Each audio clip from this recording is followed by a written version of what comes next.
Good evening बच्चों। आज के सेशन में सबसे पहले मैं कवर करूंगा आपका एंटोनिम। एंटोनिम का अर्थ होता है बच्चों, जब मैं कभी कभी 6, 7, 8 में पढ़ाने जाता हूं तो कुछ बच्चे पूछते हैं सर एंटोनिम मतलब क्या होता है, अपोजिट मीन क्या होता है। तो हिंदी में अगर जब बता दिया जाता है विलोम शब्द तो वो जान जाते हैं, लेकिन अगर इंग्लिश में बताना होता है तो कुछ बच्चे ऐसे होते हैं जो नहीं जान पाते हैं।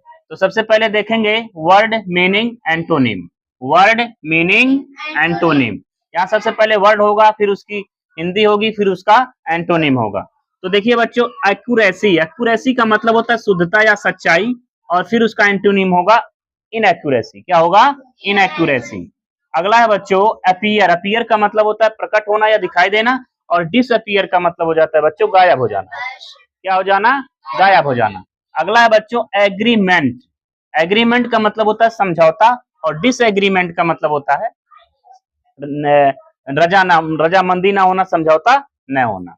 ऐड का मतलब होता है सहायता करना। क्या होता है? सहायता करना। और अपोज का मतलब होता है विरोध करना। क्या होता है? विरोध करना। एम्पल का मतलब होता है पर्याप्त, यानी कोई भी मात्रा में कोई वस्तु है वो पर्याप्त मात्रा में, यानी एम्पल है।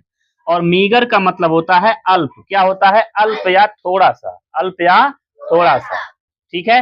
अब बच्चों अगला आता है आपका एसेट। क्या है? एसेट। एसेट का मतलब होता है संपत्ति, यानी धन दौलत जिसे कहते हैं, एसेट कहते हैं। और डेप्ट का मतलब होता है बच्चों कर्ज। क्या होता है? कर्ज, ऋण। एडिक्वेट का मतलब होता है बच्चों पर्याप्त या योग्य, और इनएडिक्वेट का मतलब होता है अपर्याप्त और अयोग्य। अकुमुलेट, अगला वर्ड क्या है? अकुमुलेट मतलब होता है इकट्ठा करना, और डिस्पर्स का मतलब होता है बिखेर देना, यानी छितरा देना। ठीक। अगला है बच्चों एरोगेंट। एरोगेंट का मतलब होता है अहंकारी और हठी, और हम्बल का मतलब होता है विनम्र। विनम्र या नम्र। और अगला है बच्चों ऑथेंटिक। ऑथेंटिक का मतलब होता है प्रामाणिक, और फॉल्स का मतलब होता है झूठ, और फेक का भी मतलब होता है जाली या नकली। तो बच्चों आपको समझ में आया?